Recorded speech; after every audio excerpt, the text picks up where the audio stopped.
9:16 on the morning show with Jeff and Will. We are back on this fine Monday morning, very sunny, very lovely. And to continue this lovely morning, we've got with us this morning 2 weeks worth of Rockland County business news to go over. The head of the Rockland County Business Journal, Tina Traster, joins us. Good morning, Tina. Good morning, Rockland. Yes, it's a beautiful day, isn't it? It is indeed. We love it so. And could the Rockland County business news be just as beautiful as the day? I think it could be just as beautiful if we all open our minds and have constructive thinking. Sure, why not? Well, actually, then, you know what? Let me flip around the order of which I was going to do things. I am planning to talk about affordable housing and specifically the village of Haverstraw and something called pilots. But let me just take a moment to say that a couple of weeks ago, we put out a call for 250-word mini essays to mark our 7th anniversary. And I am happy to say that they flowed in, and we are going to put up the first compilation of 9 essays that we chose to publish from various sectors in the community, including the nonprofit world, education, housing was covered, environment was covered, historic preservation. So I was very excited by the response to our call for these small essays. We will publish this a little bit later this week, and we'll do another round soon because it's so exciting to get these thoughtful pieces and to see the kind of engagement that's going on in the community and to know what's on people's minds. So just very excited about that project, and look out for that. We're calling it What You Said, and and so as I said, we will we'll trigger a second round of these and continue this on an ongoing basis if it's as successful as this first one has been. So keep a pin in that. That'll be later this week. Any thoughts about that before I move on? Nope. I'm glad to see that it's doing well for you. That's interesting. Yeah, it really is. And when you see the compilation, it's really what I think runs through each of these little mini essays is a passion for the topic and a real care for the county. And so that's why when you discuss positivity, that's what jumped to my mind. Oh, sorry, you were saying? No, I was going to talk about that last, but when you said positivity, I thought, yeah, this was a very positive experience to see this kind of feedback from the community. And we've got a positive note for you. You've got a caller, Tina, to take a question. I don't know if you want to take that now or if there was something else you want to talk about first. Up to you. Okay, yeah. Let's hold on for the very end if we could. Sure. I just want to talk about a very important meeting that I was at last week. This was in the village of Haverstraw, and this was a meeting that goes on. I think it's once a month. Yeah, the first Wednesday of every month.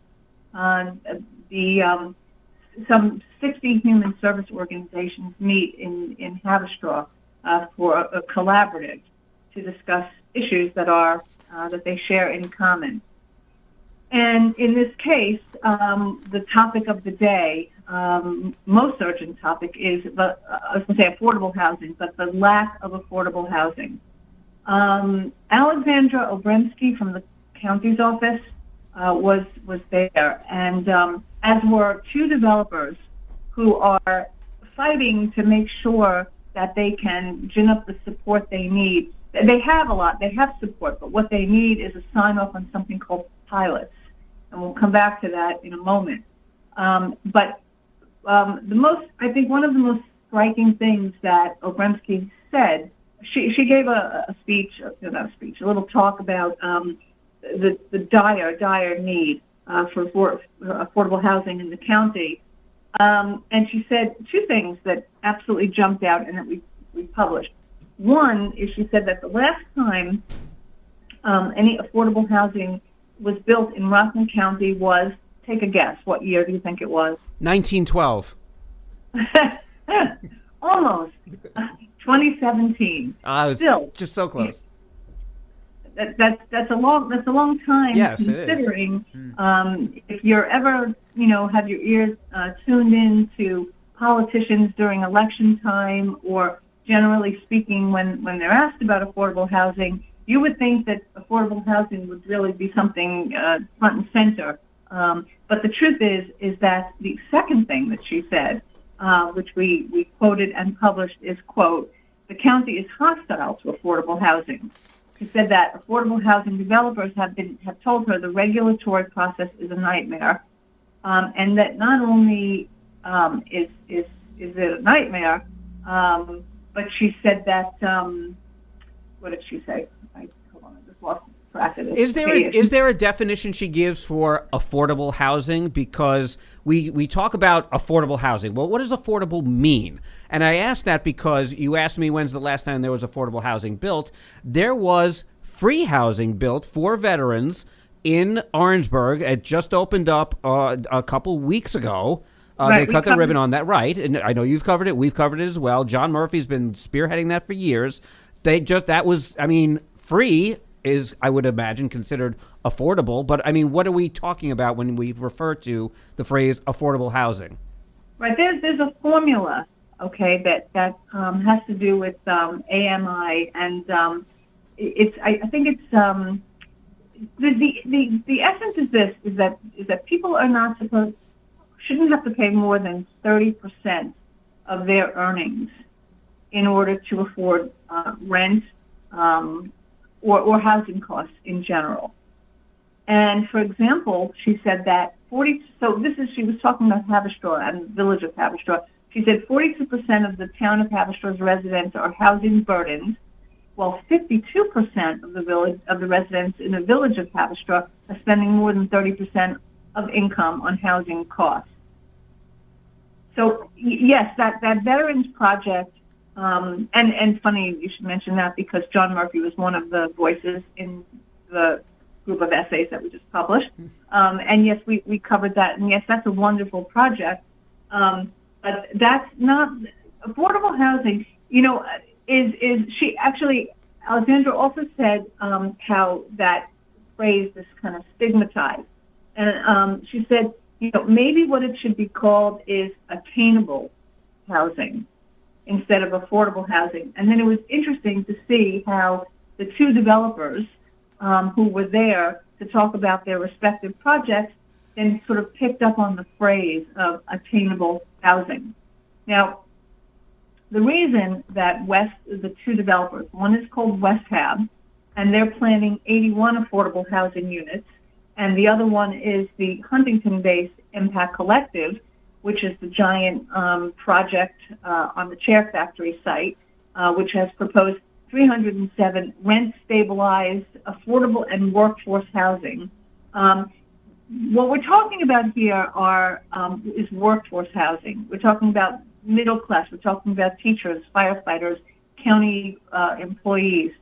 People who are making a certain amount of income, but still need some sort of a subsidy or some kind of a stabilization in order to afford to stay here and to live here and to basically be part of the working force.